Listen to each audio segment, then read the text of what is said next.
Mike on here, Venus Independent School District, on February 21st, 2022. We call this meeting to order at 7 o'clock, and we have a quorum. And if everybody would please stand on Mr. Russell, will you lead us in the invocation? Gracious Heavenly Father, we come before you tonight, Lord, with just thankful hearts for the privilege of serving you. Lord, we ask you for your wisdom as we discuss things, make decisions for the benefit of this community and these schools, Lord, for the benefit of these kids. Lord, we just ask you to be with the kids, the teachers, the board, the faculty. Lord, just continue to bless us. Lord, forgive us when we failed you. We ask in Christ's name. Amen. Amen. And we're going to have our FFA present us the colors.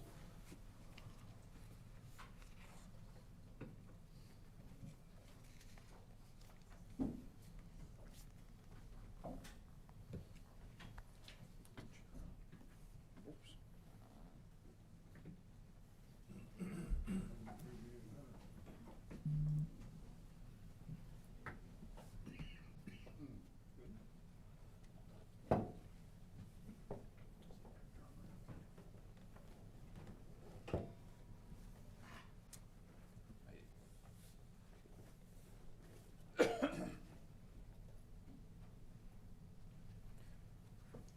And Riley, would you be so kind to lead us in the pledge? I pledge allegiance to the flag of the United States of America and to the republic for which it stands, one nation, under God, indivisible, with liberty and justice for all. Thank you. And would you like to introduce yourself?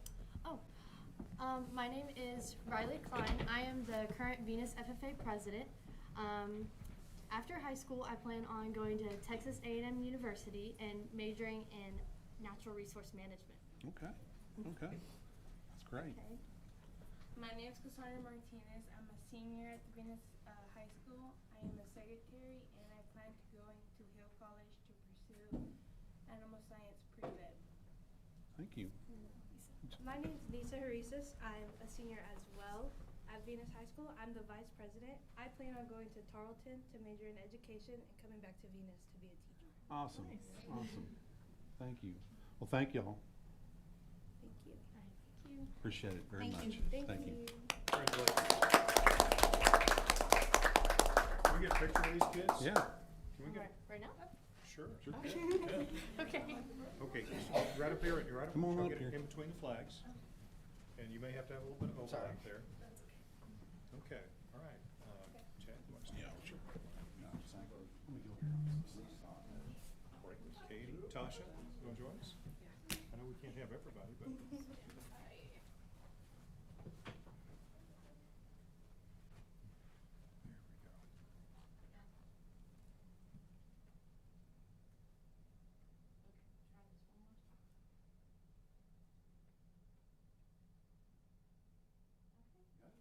All right. Once again, this is FFA night, so let's give them all a big hand. Thank you so much.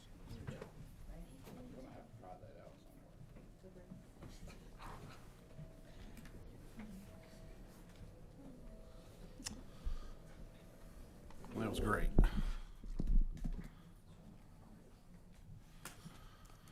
All right. Well, welcome all our guests. Thank you for coming. All right. So we're going to go to item number 4, presentation of campus reports and recognitions. And we don't have, everybody got all that? We don't have anything to add on the campus reports.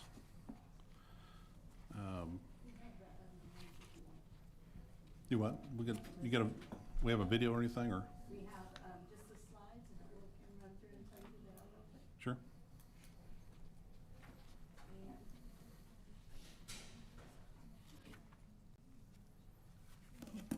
These are the primary school students of the month.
if I wasn't. Okay, and our January Staff Member of the Month was Mindy Venable. She actually just graduated from college with her degree and is planning on getting her alternative certification and really wants to come back or stay at Venus and not just be a paraprofessional, but be a teacher here as well. She is in our SPED department and does inclusion. And our Staff Member of the Month for January is Mrs. Spengler, and she is our music teacher. And she is amazing. She knows every kid. She's always polite. And she does our afternoon bus announcements when the buses arrive. And she has all these different voices that she uses. So it might be somebody from New York. It might be a character. You never know what's going to come across the announcements in the afternoon for bus pickup. But she is amazing. We love to have her.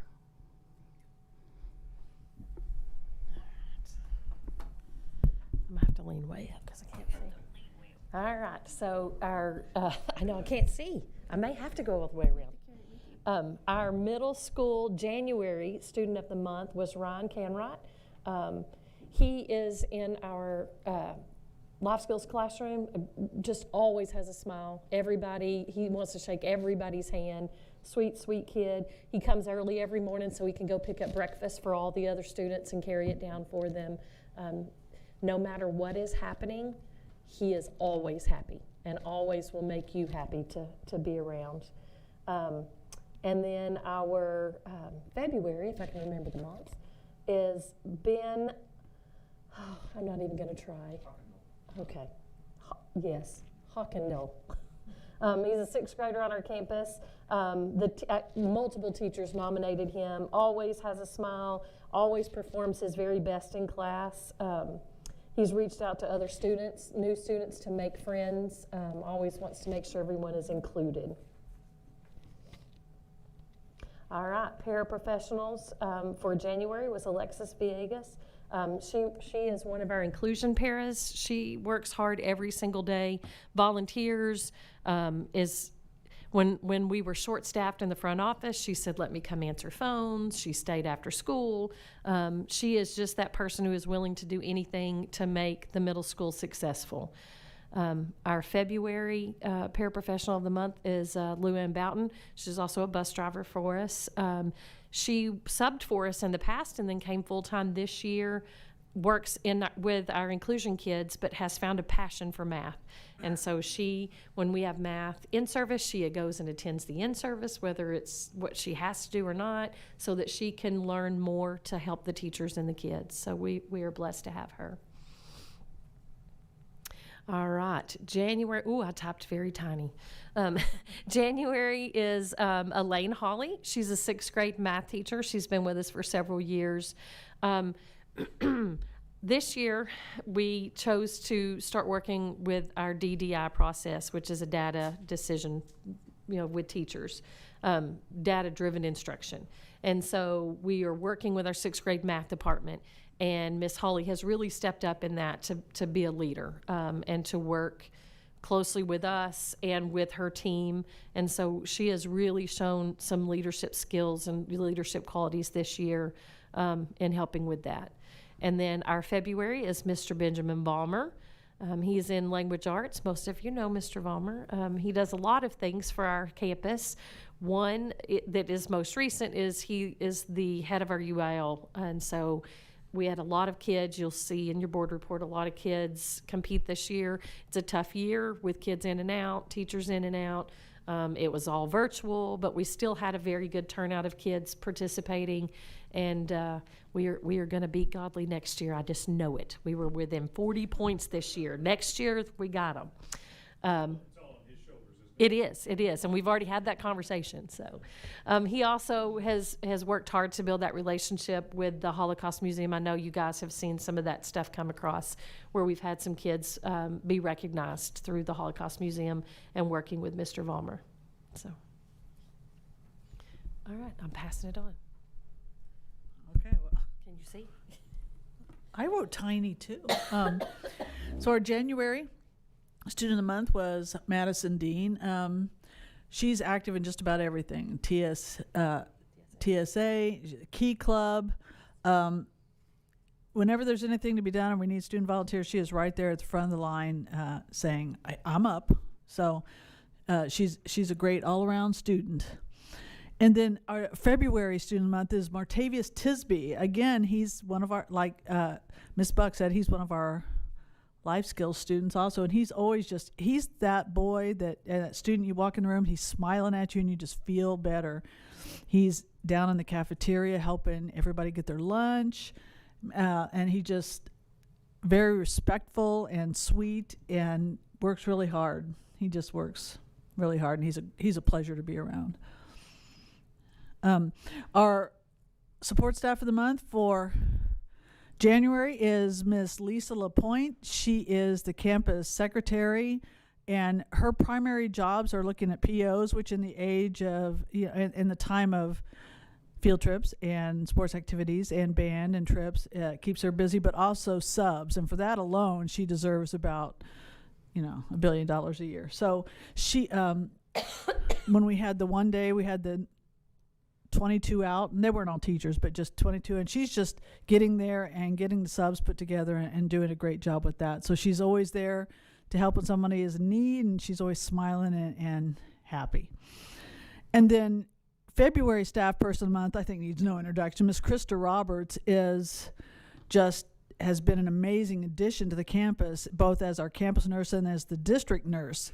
And she's had her hands full with COVID, but she is never overwhelmed. She takes everything that comes in, and she's calm, and she just takes care of it.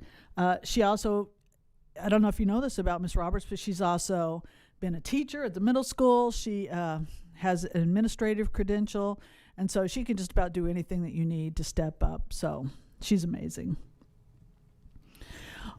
Our teacher of the month for January is Mr. Santiago Camacho. He's new to Venus this year, but he is a retired, actually, administrator, principal, and he's doing our ESL classes this year and doing an amazing job getting these students to pass. Any growth that some of these ESL students have made have been in large part to his efforts in working with them one-on-one. And our February, again, I had to think of the month. February teacher of the month is Coach Andy Haybeck, and he is a hometown Venus graduate, went to Venus High School, coaches at Venus High School. He's a coach, and he's also teaching AP courses this year for the first time. He's doing AP courses, and he is the first person in the office every day saying, do you need any help first period during conference? Do you need help? So he's there to help whenever we need it. He's there for kids. He takes in the kids. And our greatest growth in scores for our Bulldog Plus came from the students who were in his remediations. So his passion is great. He deserves this honor of Teacher of the Month.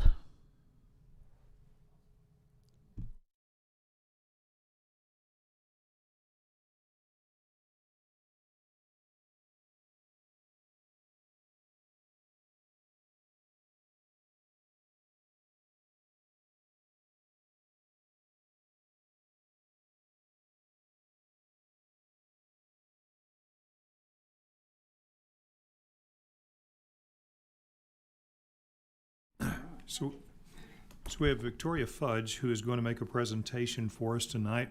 She's going to talk about some cutting edge classroom methodologies, and so she stood up some model classrooms, and she's going to show that to us tonight. And ordinarily, Victoria is one of our instructional technologists, and so. I think we're going to be very impressed. Ms. Fudge, do you want us to hit the lights? If you want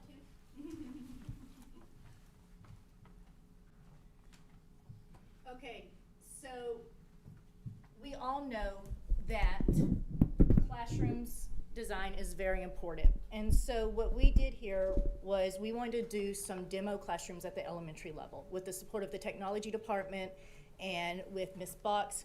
We chose 4 teachers at the elementary to put some demo classrooms together. The reason why we wanted to try some new technology in the classroom is because research states that as soon as a student walks in the classroom, they know whether it's teacher-centered or student-centered.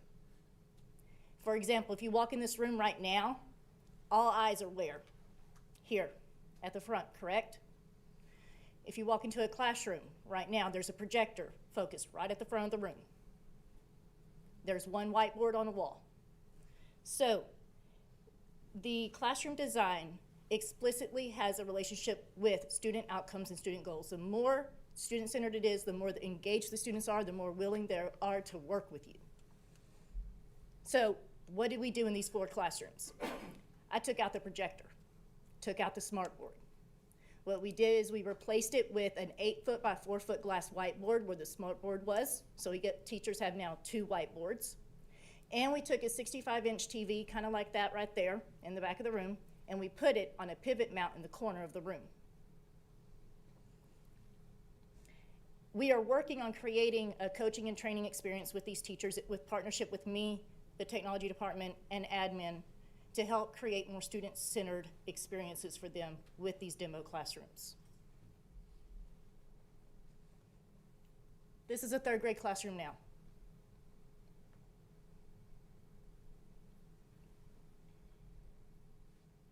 This is a 4th grade classroom now. Okay? Well, I kind of want to talk about one piece that I didn't mention earlier. Something that all teachers have right now in their classroom is an HDMI cable that connects to that projector or connects to the wall or something so that they can present. Teachers are locked down when they're teaching their students. If they want to use their computer, they cannot move. They really can't. So in addition to the whiteboard and the monitor, we created a wireless connection in their classrooms. So they're able to take their computer, turn it into a tablet, and walk around. They are no longer locked down in one place in their classroom. They have a whiteboard on their laptop. They can go up to any kid, give them a math problem. You saw that? Well, I mean, yes, ma'am. Well, and it's just right here. Yep, just right.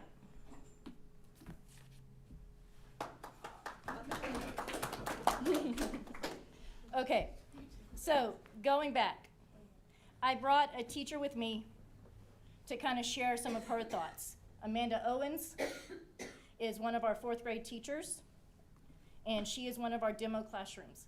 And I have an image of something that she did today with her students. Yes, please. So Turn that on. Hit the red. That button? Okay. So my kids were super excited. They came back from Christmas break and the whole room was changed. It felt way more open. They didn't feel like they were just like in a room, I guess. And if you've ever been in my classroom, I have tons of stuff on the walls, just posters and stuff. But what's awesome about this is, so this week we have been talking about angles and all different ways to break down. Well, we used a clock as an example. And as I kept going around the room and they were shading in the quarters, the halves, the 3/4, they were understanding that using a clock, you can break down a circle into different fractions. And so they really, really got excited. They wanted to keep doing it. Tomorrow we go into learning the degrees of a circle. And so it'll just build on that this week. But it's been a really nice thing because now I really have 3 whiteboards, because I can do vocabulary on a whiteboard, then I can turn around and we can do interactive stuff on this particular whiteboard, and then I can use the other whiteboard for other things, maybe for my intervention class and things like that.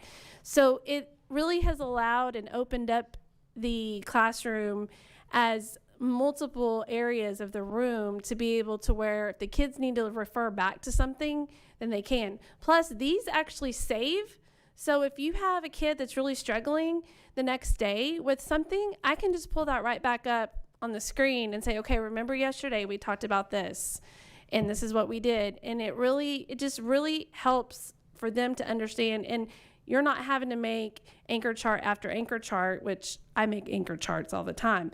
But what's nice about it is they save, they're there, so you can pull them up anytime. And then if you forget something and you want to make an anchor chart out of something, then I just pull it back up and then I make a really nice anchor chart to post in my room. So it's just been something that the kids have really enjoyed. And I think there's going to be a lot more to it. We're talking about being able to use Flipgrid and some other different activities that the kids can actually present, and then they can send it to me, and then I can show it to them. And so there's just a lot of things that you can do with it, and we're just now breaking the ice on that. So we really appreciate y'all just allowing us to explore this option, and I really hope that all of my teachers get it next year. That's what I'm hoping. So, thank you. Thank you.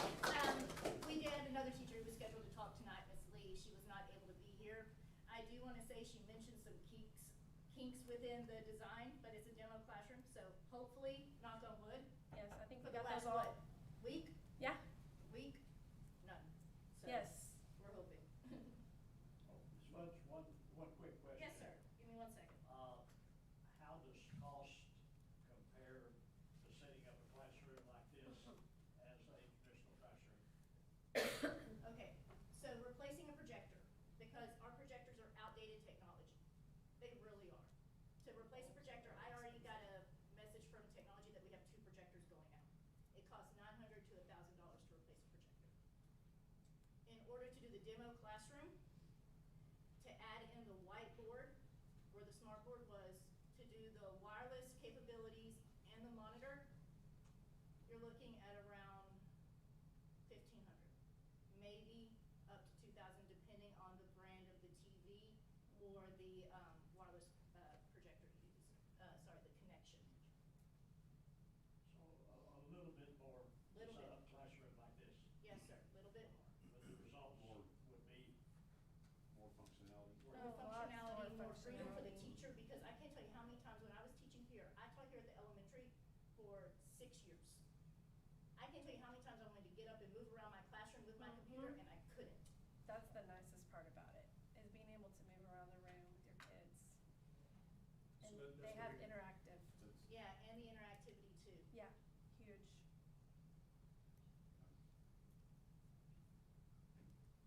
Okay, thank you.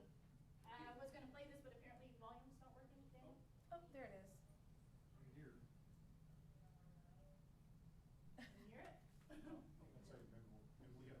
and community. My name is Mrs. Kathy Lee.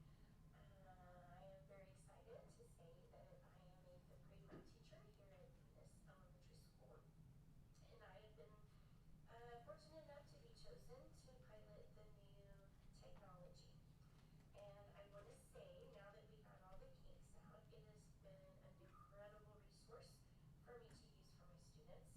For example, now I'm not tied to one part of the classroom to teach. I can walk around, check on my students. But the biggest part is the students enjoy, I can make my laptop into a whiteboard. And because I teach math, I can give my students math problems and they can use a electronic pencil or their fingers and solve the math problem, and then it shows up on the whiteboard, and students are a lot more engaged because they never know who's going to get picked to do the next practice problems. But it has been a great resource, just mainly because I can circulate, I can be more engaged with the kids. We can pause the video, we can watch part of a video lesson, pause it, discuss it, and I can walk around as I'm doing that. The kids are also enjoying the new whiteboards. First of all, they're a lot easier to clean, so when you erase something, it usually erases. But the students, now having 2 whiteboards in the classroom, we can have different things going on. I can have one group working on something and they're working the problems on the whiteboard, another group's doing the other whiteboard, and another group's doing it on the whiteboard on the computer. So the kids are much more engaged, and it's becoming more student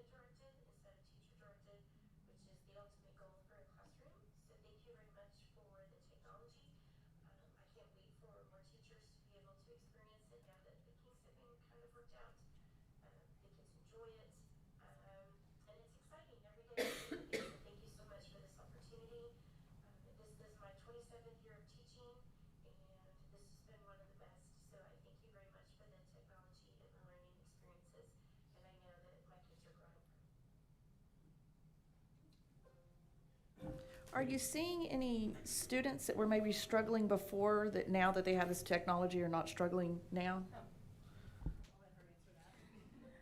Yes, and that is one thing that I will say that I have enjoyed is that the kids that see their mistakes, they're seeing, oh, I did this part right, but I didn't get this part right. So, and we talk a lot about in my classroom, and I know Kathy and I have talked several times that we always want to look at, you know, where is the misconception?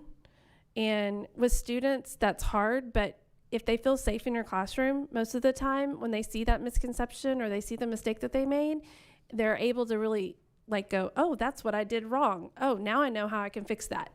And so that's something that I have seen that if the kids are, if you have a good relationship with your kids and they see that they're messing up on something, they're really going to be paying attention. And this has really helped that. So yeah, it has helped a lot. I'll add to that, there's another teacher who couldn't be here tonight.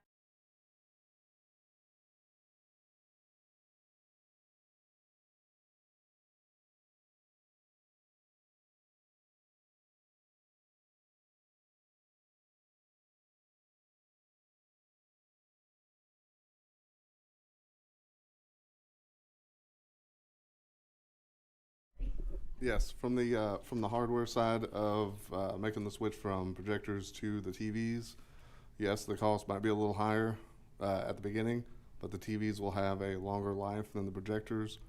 Projectors have many components that tend to go out. Bulbs need to be replaced at a certain lifetime of the projector.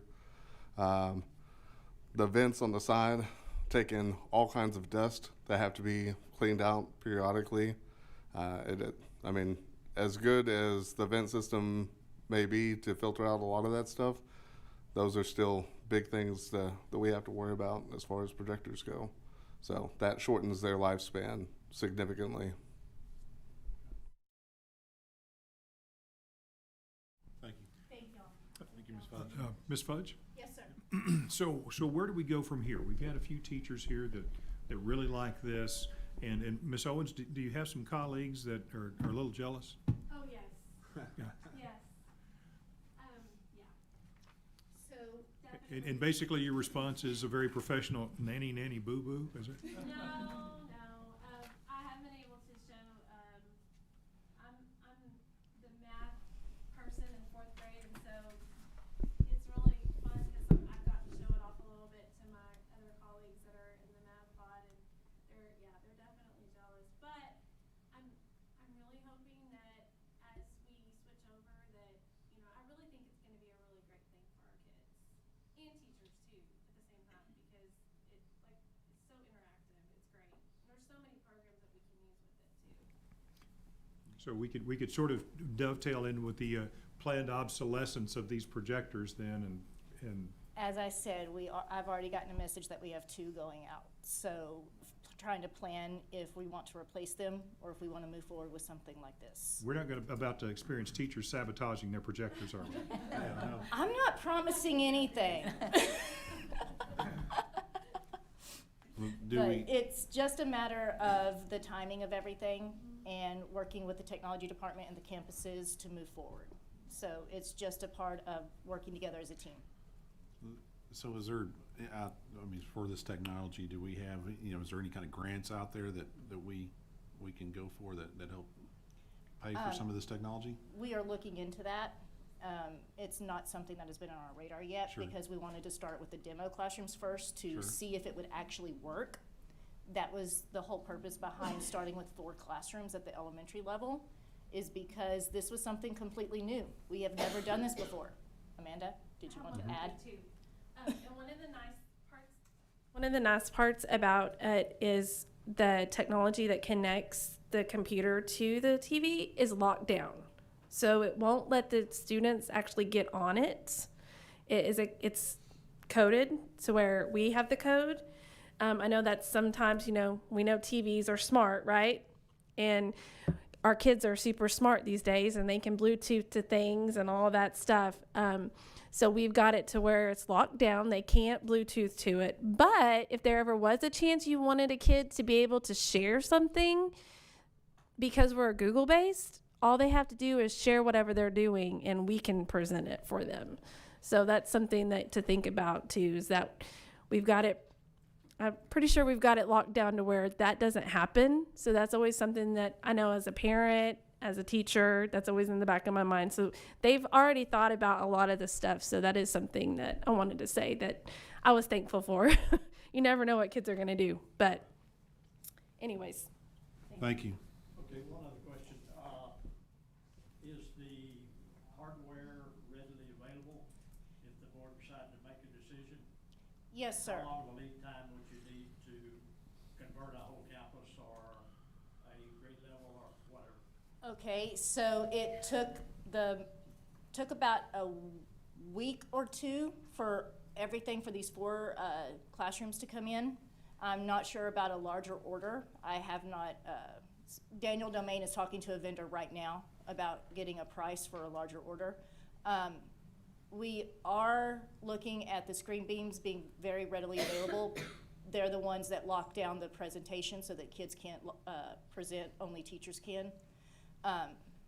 But other than that, working with maintenance, they would have to have time to go into a room where there's no students, because we did it over the Christmas break, because it is a big change in the classroom.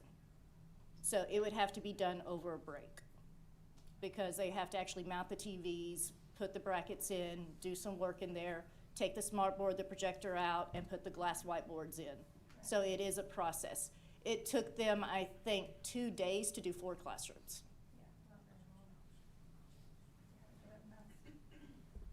Mr. Hall, how many classrooms would we be looking at? We're looking at, you got your grade level. Well, we have 9 in 4th, 9 in 5th. I have 35 homerooms. 35. Minus 4. So 35 homerooms in that, About 30. on one campus. So, yes.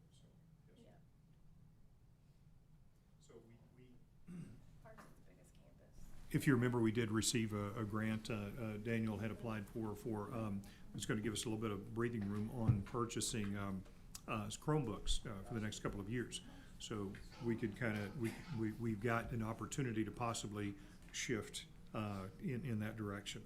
You know, if we're gonna, so we'll be able to get those Chromebooks, so that's expenditure that we won't have, that, we haven't, talked through that, but through that sort of a mechanism, we may be able to free something up without actually even increasing. Mr. Hopper, and something that Meg and I have been tossing around back and forth with some of the federal funding that's out right now with our ESSER 1, 2, and 3 grants, is that she and I will be looking very closely to see if that could qualify, and we can supplement that instructional material with some funds that are already readily available.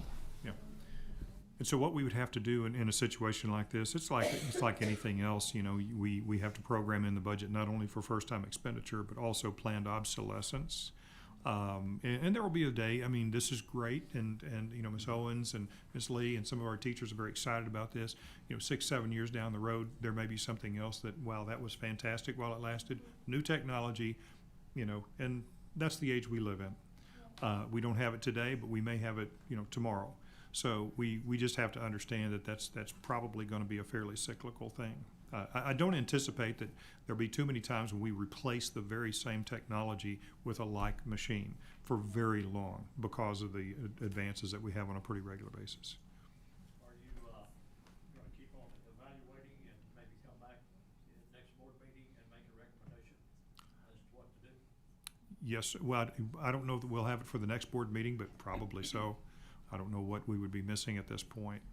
It would really depend on, because if we're going to be doing something for next year, we would want to get on it pretty quickly because we've got some, it would obviously be a summertime implementation. And so we would need every bit of that time. Sir? How long have these roads been converted? Since Christmas. take So- you back in January to a new So setup. we're looking at an appraisal of a few weeks.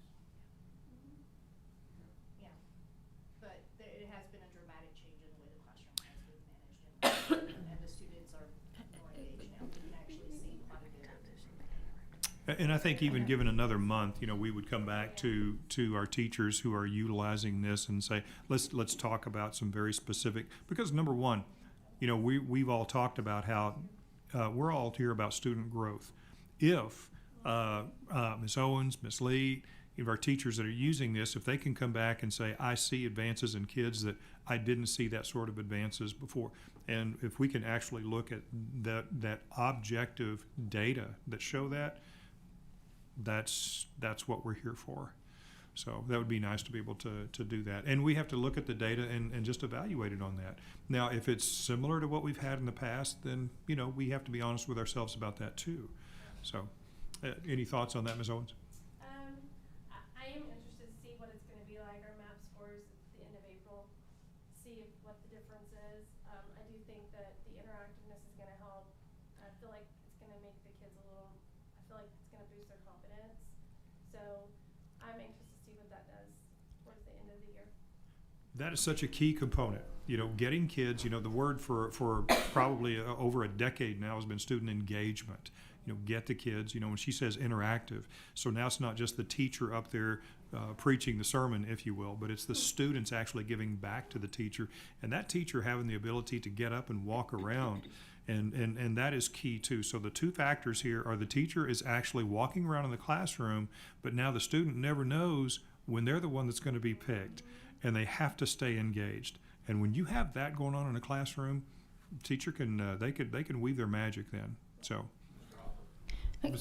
I do want to say something that could impact the cost. So after we use these for several days, there were some concerns for teachers, you know, maybe at a lower level, that they did lose some of the interactivity in their classroom, because right now they do use a projector to project on the whiteboard.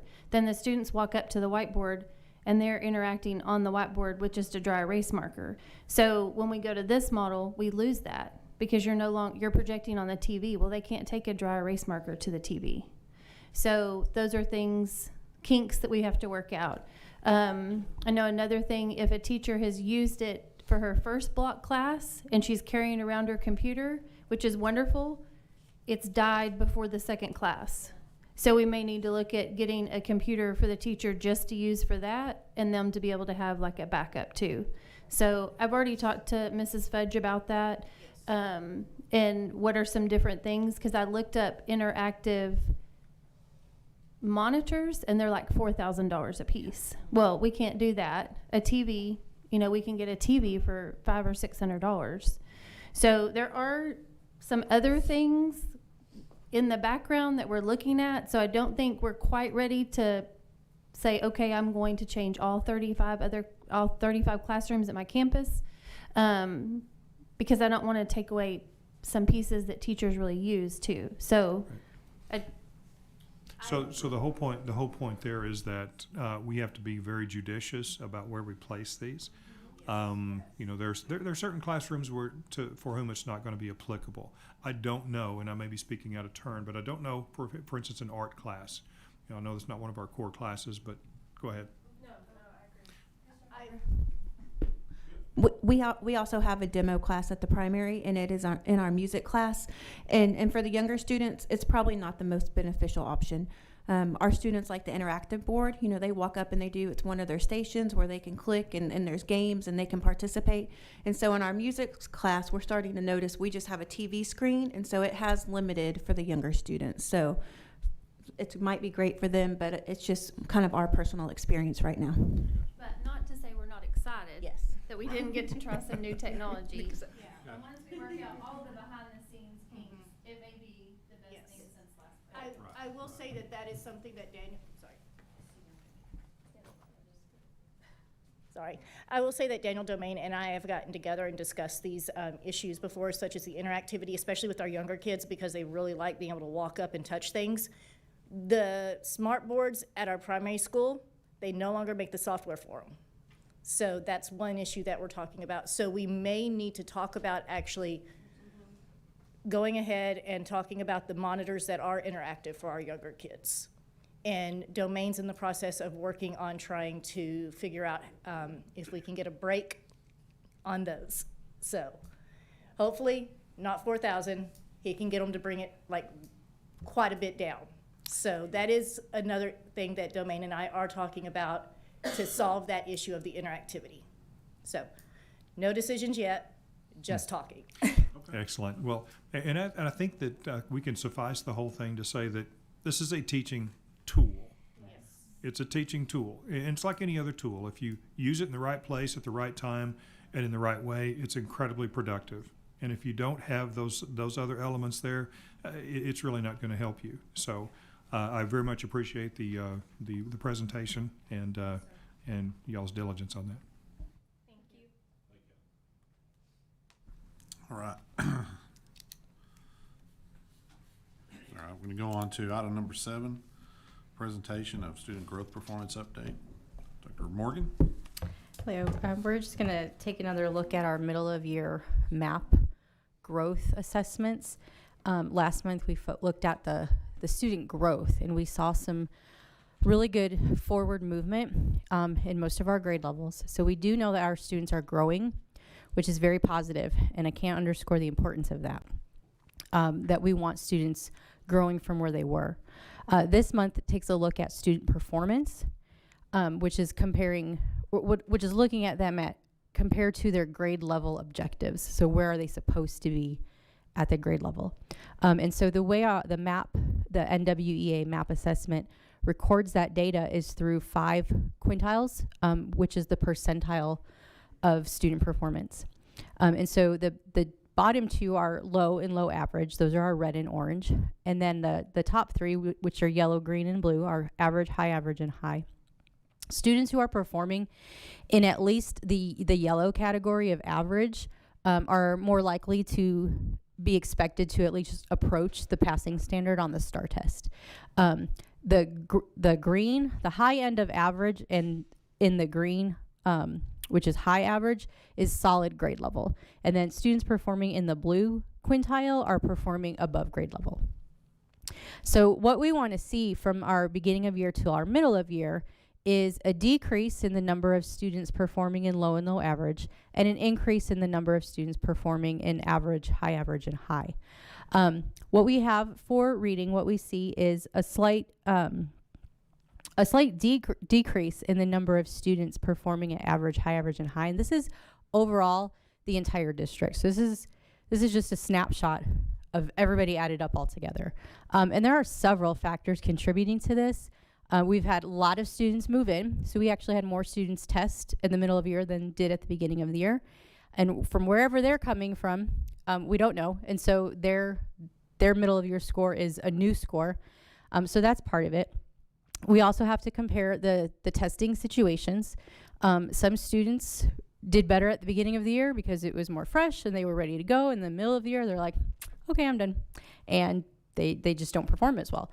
So there are many variables to consider when we look at the numbers. And we really want to look grade by grade and then class by class, which we're not going to go through every single grade level, but we do see in individual grade levels some good positive shifts. Mr. Hopper, did you have a question? Yes. As we're about to get in the next few years, we're going to get a lot of new students. Would we be able to then disaggregate this, new students this year as opposed to students that we had previous? I would imagine we could.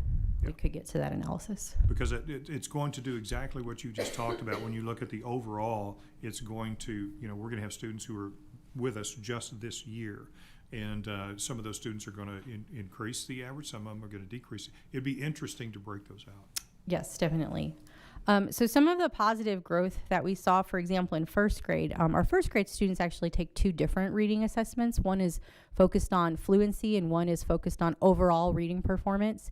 And so on their fluency assessment, we had 36 students move out of the below expectations into the meets expectations. So that right there shows us that we've got students moving in that upward trend that we want to see.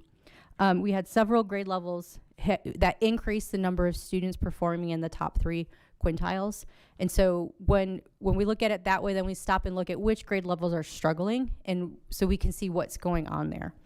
So for example, last month we talked about 3rd grade and 7th grade having some interesting characteristics from the past 2 years, just some weirdness that happened to them because of the COVID closure and the timing of that. And so we're paying attention to those grade levels, making sure that the teachers have what they need to really support the individualized instruction. So in math, you can see that overall we had an increase in the number of students performing in the top 3 quintiles, which is fabulous. We definitely want to see that. And then campus by campus, you can see primary, elementary, and high school all saw an increase in the number of students performing in the top 3.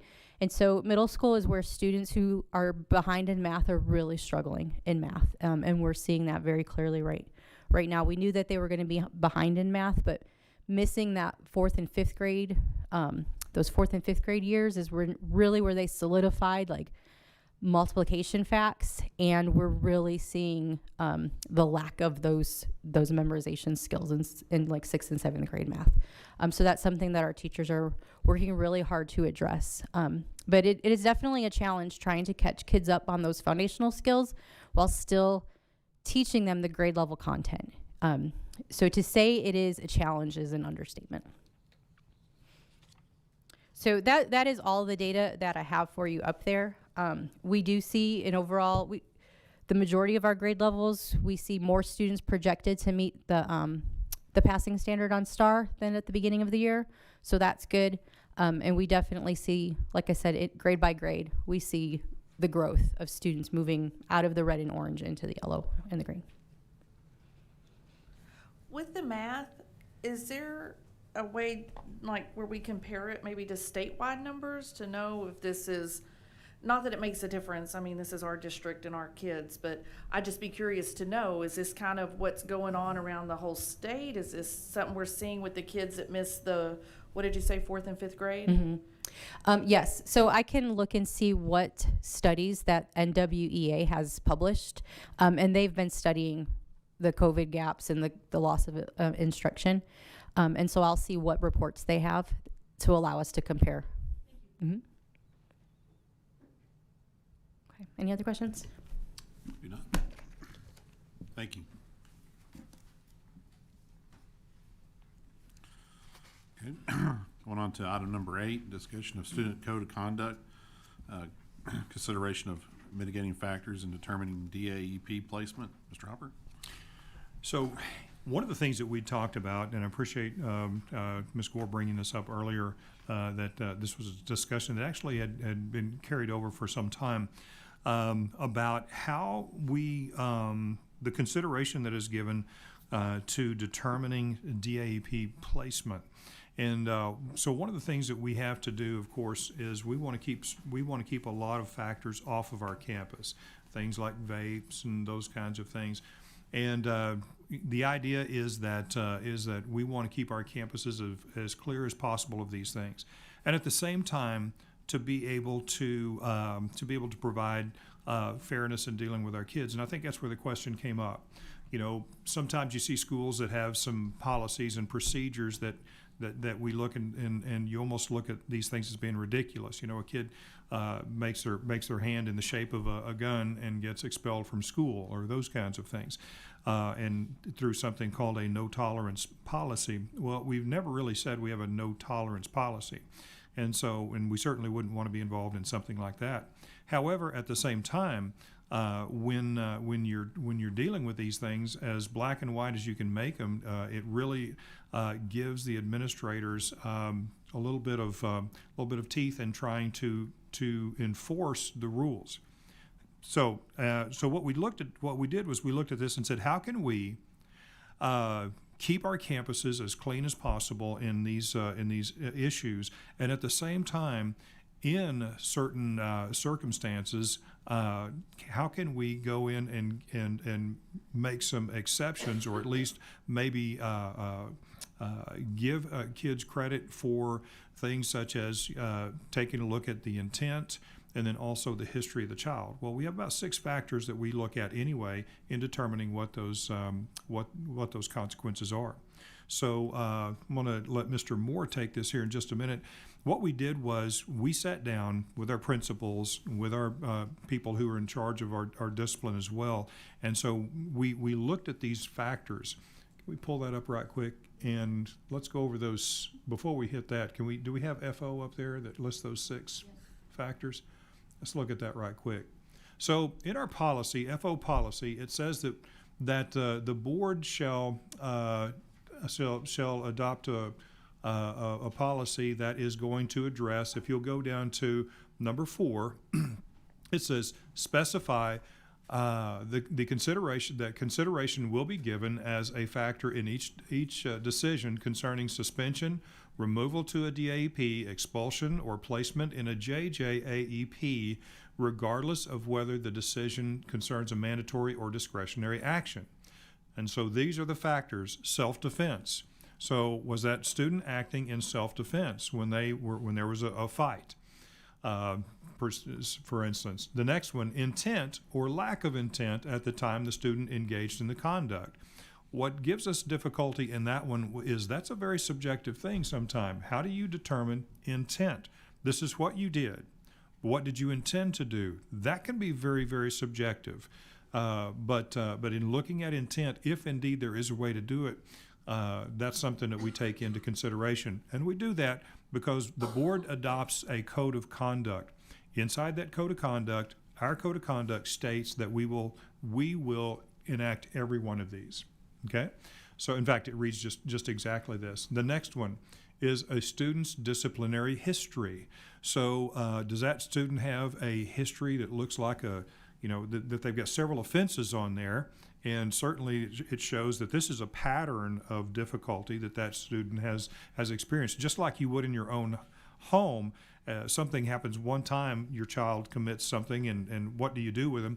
Well, if it's the 5th or 6th time, that may elevate to another level. So that's that student's disciplinary history piece. The next one is a disability that substantially impairs the student's capacity to appreciate the wrongfulness of the student's conduct. Well, so you have a student who does have a disability. Well, those are going to be typically our special ed students, and it's written in their IEPs and those kinds of things. So you have to have a manifestation determination ARD meeting where you're going to try to determine, was this activity something that was manifested by their own disability. So if their disability caused them then to not recognize that this was wrongful action, then that's what we have to take into consideration. That's done through an ARD meeting. And then the last one is, the next one is a student status in the conservatorship of the Department of Family Protective Services. And then the last one, a student status as a student who is homeless. So those are the things that we have to take into consideration, we've determined to take into consideration as we do this. So I'm going to stop right there. And Mr. Moore, are you ready? Yes. One of the things that you received in your board packet is we did a 3-year study, and my kudos go out to Ms. Price. She keeps it to the T. And we could go back to as far as you want to go back. But just doing a 3-year look as far as the discipline measures, just so you have a good idea. And if you'll notice, can you scroll down just a bit, Ms. Grew? Starting in 2018, you'll notice that where the major infractions took place. And so it's broken down by campus because understanding that DAP placements for the secondary level is 6 through 12. We can, under certain circumstances, apply DAP at the younger levels, but Chapter 37, there's certain things that you can do and can't do just based on age. So this is your secondary campuses, and if you'll notice in 2018, exactly where some of the offenses took place. And then 2019, you'll see a major drop. You can take in consideration that the fact that part of this was COVID related, it was situations that not all of our students were on campus at the same time, those sorts of things. But one thing that we did incur is as we started bringing all those students back, some of the offenses escalated. And then current 2021, some of the same situations, but you'll notice that it's continually going down. So that tells me that some of the actions that we have in place is a deterrent as far as some of those situations.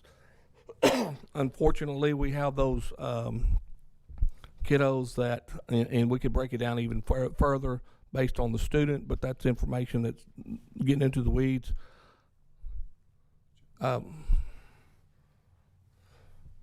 But you'll notice, scroll back up, Ms. Crew. We had a major influx all the way to the top of 2018-19 is when the vapes hit the district. And so we had to put into place some actions that would deter that. If you'll notice that from 43 to 14 the following year. Now we have adjusted that policy as far as the placement time frame, because the last thing that you want to do in the DAP for discretionary placement is to keep them out of the classroom. So we've made some adjustments in that regards, but still the deterrent is there. And then if you notice, scroll up just a little bit.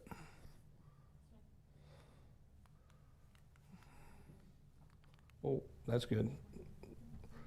You saw 13 down to 3. So one of the major offenses that was taking place in 18-19, we've been able to de-escalate that. Now, understanding the fact that we now have detectors in the restrooms and we have some other things in place, but if you break it down, it's very consistent as far as what the students are going to DAP for. One of the things that the campus principals and APs, we've gotten together and looking at devising a specific matrix. Now understand, secondary and elementary and even primary are a little bit different as far as some of the actions that you have to take place, but making it clear cut so that at the campus specifically, and understand that you can go from a level 1 to a level 4 in 2 minutes time, just depending on the type of offense, but having a definitive action plan in place so that, you know, one of the major jobs of the AP at the campus level is, number one, discipline. And so with everything that they have going on, from being in the classroom, monitoring the halls, those sorts of things, putting together a definitive course of action to even further clarify what it is that we're going to do on the discipline measures. But as you can see from the graphic, yes, we had COVID. Yes, we had students that at some point were not on campus, but there has been a de-escalation in a lot of the instances that we've encountered over the last 3 to 4 years. Any questions? So if you have a student that does not have any kind of, hasn't ever done anything wrong, and they get caught with a cigarette or vape, what happens to them? Well, that's one of the things that we're looking at this point in time is creating a tier level system, simply because when the vaping stuff hit in 18-19, oh, wow, what are we going to do? So we've already taken a step to, if you get caught with a vape or any part of a vape on campus or tobacco or whatever the case may be, that's a 30-day placement, but we review at 15. Just based on statute on the DAP side, the legislators gloriously changed the statutes 6-8 years ago. Before, it used to be successful days. So you could place a kid in DAP for 10 days, successful days, and if it took them 27 days to get 10 successful, it was fine. But based on the statute and how the code is written at this point in time, whatever your start date is, and it's assigned by the campuses, if you have a 20-day placement, there's a start date, here's an end date.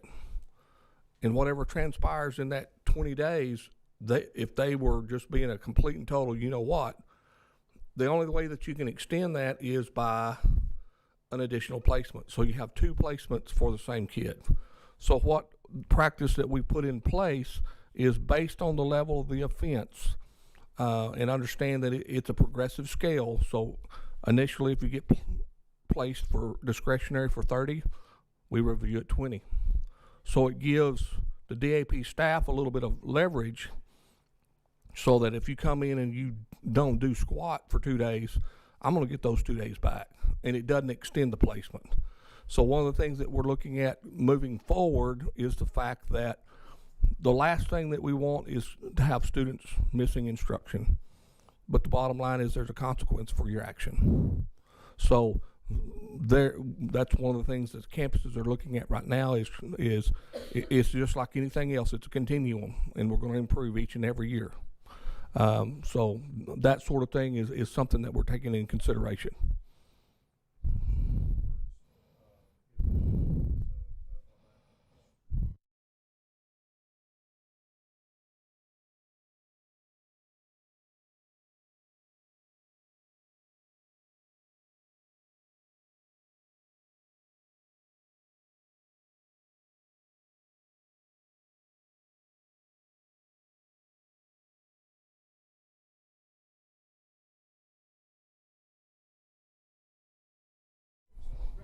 Yep.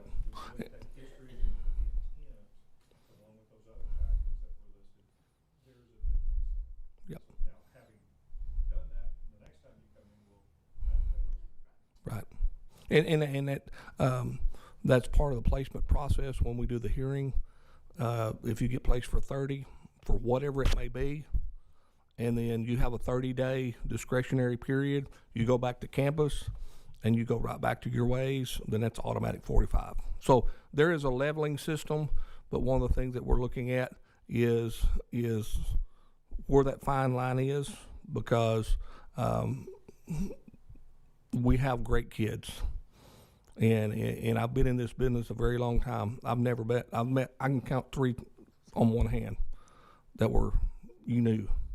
They're good kids that make stupid decisions, and so providing them opportunities to correct their ways because of consequences for their actions, but to get them back into the regular setting to continue on, that's what we're about. So this is different than what, where it was 30 days no matter what? Yes. Well, initially, when the 43 vapors hit, it's like, oh my God, what are we going to do? So it's 30 reviewing 20. Well, you take 43 kids that miss that amount of instruction, that's not always the best course of action. So for the vapes in particular, we've moved it to 30, review at 15, and they have to write a paper to get their time cut in half. So just leveling that field so that there's consequences for every action based on the prohibited items that we have in our policy. So just fine-tuning the process. Thank you. Going on to item number 9, consent agenda. I'd like to make a motion. I make a motion that we approve the consent agenda as presented. Got a motion by Greg and second by Tasha. All in favor? Motion carries. Okay. All right. Going on to item number 10. Consider approval of payment to Arlington ISD for shared services of the DEF program not to exceed $100,000 for the school year 2021-2022, inclusive of the fall payment of $45,750. Do you have anything to add on that? Not really. This is just our payment to the DEF program up in Arlington. Okay, got a motion by Mr. Owens, Second. a second by Katie. All in favor? Motion carries. Okay, going on to item number 11, consider approval of year-to-date investment report. Megan? Sorry. Yes, so this is just a review, as it's a snapshot of the cash balances of our 2 investment accounts that we have. We have the Tex Pool account, we have the Lone Star account, as you know. You see those pretty much every month. So it's basically just stating that I take my credit hours and get my credit hours as an investment officer, and so does Mr. Hopper, and the resolution stating that we are in compliance with our investment policy. Okay. I'd like to, I'll make a motion. all right, got a motion by Tasha. And a second by Mr. Russell. All in favor? Motion carries.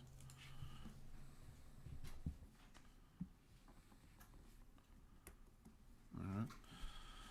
Item number 12, consider approval of general fund budget amendment. So this first one is what you will see. We received in January our first initial payment from TASB for our roof repairs. So this is just moving it from that revenue fund and into the maintenance. Yes. Okay. Okay. All right. Would you like to make a motion? I'll make a motion to approve that fund budget. Okay, got a motion by Mr. Owens. I'll second. I got Tasha, second. All in favor? Motion carries.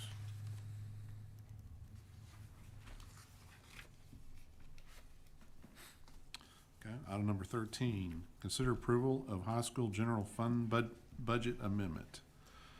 Yes, sir. And That's- after speaking with Ms. Woodworth, there were some testing expenses that were kind of unforeseen this year, so we're taking some funds from instruction and moving them to the testing function for her to cover those costs this year. Okay, so What were those testing needs? Would you clarify for the board, Ms. Woodward? This year, joining my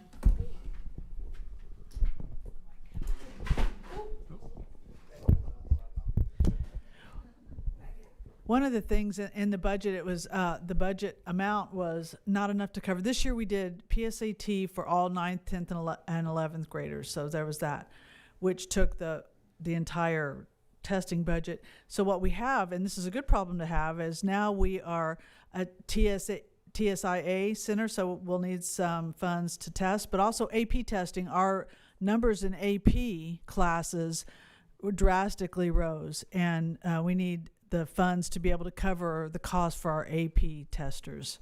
So that's what we need the money for. We just, our number of students testing and things like TSI, PSAT, and AP testing has drastically increased from previous years. thank you. All right, anybody like to have any other questions or like to make a motion? Or? I'll make a motion that we approve the general fund budget amendment. Okay, got a motion by Mr. Russell. Second. And a second by Katie. Sure. All in favor? Motion carries. Okay. All right, going on to item number 14. Consider approval of resolution of the board regarding wage payments during emergency school closings. Do you have anything to add on that, or? Really don't. I mean, this is our last bad weather condition closing that we did, and Lord willing, we will not have another one this week. Hopefully that's not going to take place. But what this does is state that the board authorizes the continued wage payments to all regular employees, including non-exempt employees, during the district's closure resulting from that particular closure. Okay. I'll make a motion that we approve the resolution regarding payment during the closure. Okay. Got a motion by Katie, I'll second. second by Tasha. All in favor? Motion carries.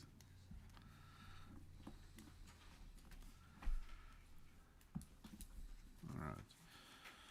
So we're going to go to item number 15, executive session. We're going to go into executive session at 8:11.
You ready?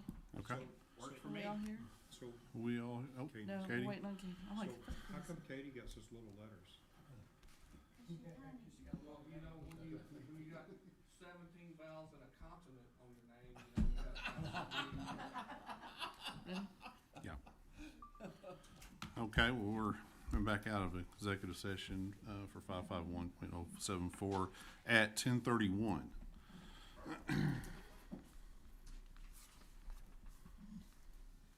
And we're going to move to item number 17, consider approval of superintendent's evaluation. I'll make a motion to approve it. Got a motion by Tasha, I'll second. second by Joe. All in favor? Motion carries. Okay, we don't have anything for 18, do we? Don't look like it. So item number 19, reports. I believe. The only thing I just wanted to bring you a quick COVID report. We have two active cases right now.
I just didn't know if y'all had any questions on it. I did make a whole lot of traffic stops.